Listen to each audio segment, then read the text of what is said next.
தமிழகத்தில் வாழும் அனைத்து மக்களுக்கும் விஜயுடைய ரசிகர்களுக்கும் என்னுடைய காலை வணக்கம். இதில் நான் இந்த வீடியோவை ஏன் பதிவுறேன் கேட்டீங்கன்னா, புரட்சித் தலைவர் எம்ஜிஆர் அவர்கள் நடிகராக இருந்த காலத்திலே நாங்கள் அவருடைய ரசிகராக இருந்தோம்.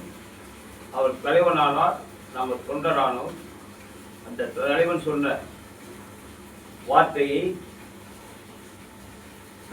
நான் விஜயுடைய ரசிகர்களுக்கு சொல்ல விரும்புகிறேன். விஜய் ரசிகர்களே, முதல்ல உங்க குடும்பத்தை பாருங்க, பெற்றெடுத்த தாய் தகவலை பாருங்க, கூட பிறந்த சகோதரிகளை பாருங்க, உங்க மனைவிமார்களை பாருங்க, உங்களுடைய குழந்தைகளை பாருங்க. வேலைக்கு போங்க, சம்பாதிங்க, குடும்பத்தை பாருங்க. விஜய் என்ற ஒரு நடிகர் கட்சி என்று ஆரம்பித்தால் உங்களுடைய வாக்கை விஜய்க்கு செலுத்துங்க.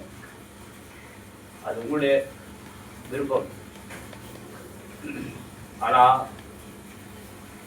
விஜய் என்ற நடிகர் போடுற ரசிகர் மன்ற மாநாடு விக்கிரவண்டியில் நடந்தது. 5 பேர் இறந்தார்கள். அவர்களை இந்த மாதிரி சென்னைக்கு வர வைத்து அவர்கள் குடும்பத்தாருக்கு ஆறுதல் சொல்லவில்லை. நிவாரணம் 20 லட்சம் ரூபா கொடுத்தார கரூரில், அந்த மாதிரி நிவாரணம் கொடுக்கவில்லை. மதுரை மாநாட்டில் 3 பேர் இறந்தாங்க. அவங்களையும் சென்னைக்கு வர வைத்து அவர்கள் வீட்டு குடும்பத்தாருக்கு எந்த ஒரு இடங்களும் தெரிவிக்கல, 20 லட்ச ரூபா பணமும் கொடுக்கல. இது ஏன் நான் சொல்ல வேண்டும் கேட்டீங்கன்னா, பாதிக்கப்படுறது ரசிகர்கள் தான். விஜய் பாதிக்கப்படல. நான் விஜயை பார்த்து கேட்குறேன், நீ என்ன பெரிய உலக மகா தலைவரா, உன்னை அந்நிய நாட்டு சதி இல்லை தீவிரவாதிகள் உன்னோட உயிரை விடுவார்கள் என்று நீ பயப்படுவதற்கு நீ சாதாரண ஒரு மனிதன். உன்னுடைய பேராசை, உன்னுடைய வெற்றி பந்தா, நம்மள மாறி யாரு இருக்க மாட்டாங்க, நம்ம யாரு காட்டணும் சொல்லிட்டு துபாயிலிருந்து பவுன்சர், மத்திய பாதுகாப்பு, வைத்திரிவு, வாசனை 12 லட்ச ரூபா கட்டுற மத்திய அரசுக்கு. இதை வேற எந்த ஒரு நடிகரும் இது இருக்க வைக்கல. ஏன்னா அவங்க உயிர் மேலே அவங்களுக்கு தெரியும், அவங்க தைரியசாலிகள். நீ ஒரு கோழை,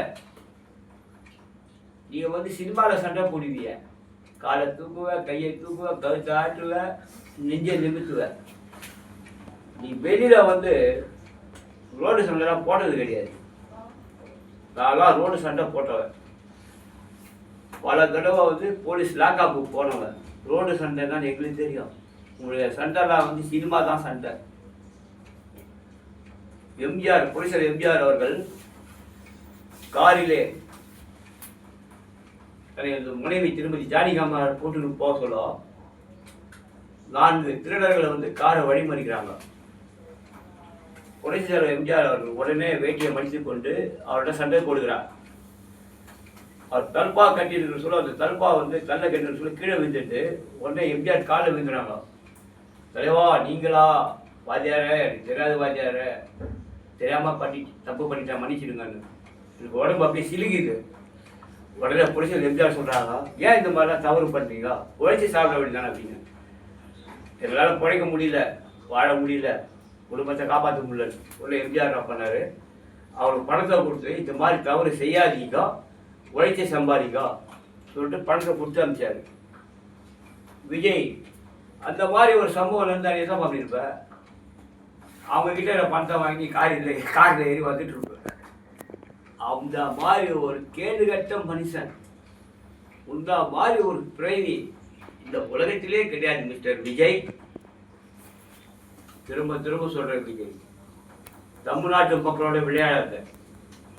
இந்த 2026 தனியா நின்றுனா உங்களுடைய சகாப்தம் முடிஞ்சிட்டு இருக்கோம். ஆனா நீ வந்து ஒரு குழந்தைன்னு தெரிஞ்சிச்சு பிஜேபிக்கு, பாரதிய ஜனதா கட்சிக்கு விஜய் ஒரு குழந்தை. அந்த குழந்தையை நம்ம தத்து எடுத்துக்கலாம். தத்து எடுத்து நம்ம சொல்கிறபடி குழந்தை வந்து ஆடும், பாடும், பேசும். அந்த மாதிரி பாரதிய ஜனதா கட்சி ஒரு தத்து எடுத்துச்சு.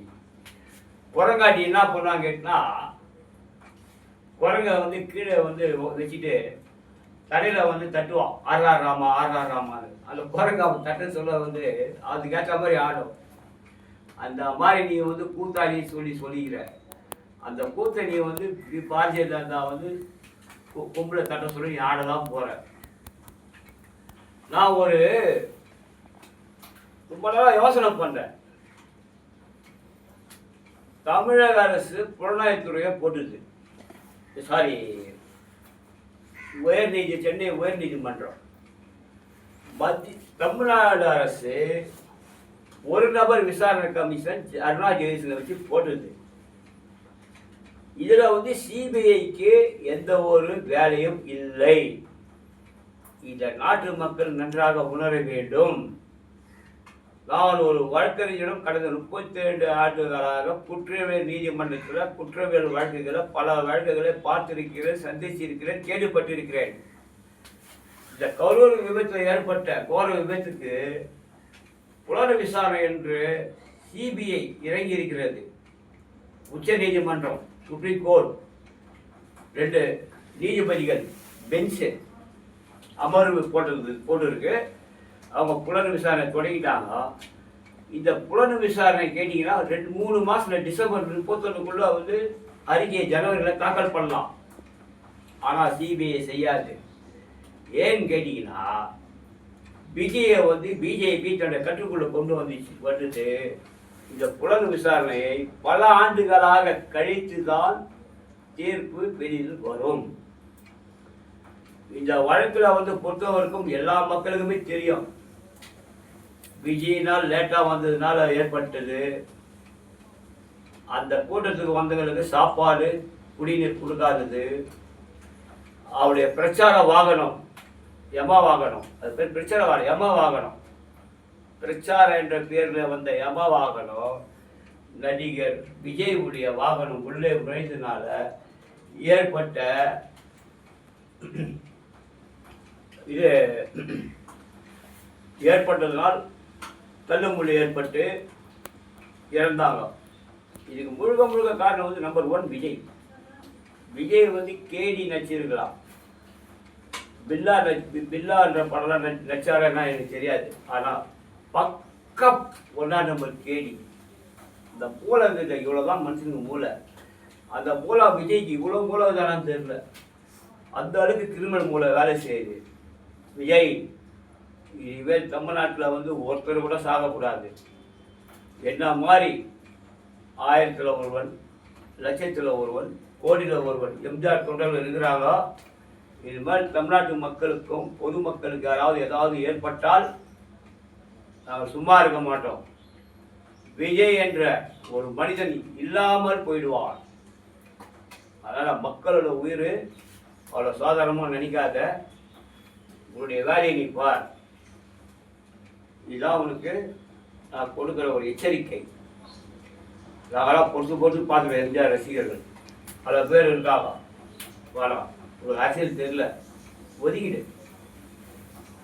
அதனால் விஜய்க்கு தொழிலை பாரு, உன் குடும்பத்தை பார். உன் மனைவி சங்கீதா, உன் மகன் உன்னை விட்டு பிரிஞ்சு போயிட்டாங்க, லண்டனில் இருக்கிறாங்க. உன் அப்பா எஸ்ஏ சந்திரகே சோபா தனியாக வந்து இருக்காங்க வீட்டில். அதனால் முதல்ல உன் குடும்பத்தை பார், முதல்ல வீட்டை பார், அதுக்கப்புறம் நாட்டை பார். தமிழக மக்களை ஏமாற்றம் நினைக்காத. வாழ்க அண்ணா நாமம், வளர்க புலிசரின் புகழ், ஓங்குக புலிசரி அம்மாவின் புகழ். எம்ஜிஆர் தொண்டன், சமூக ஆர்வலர், சமூக சேவகர். நன்றி, வணக்கம்.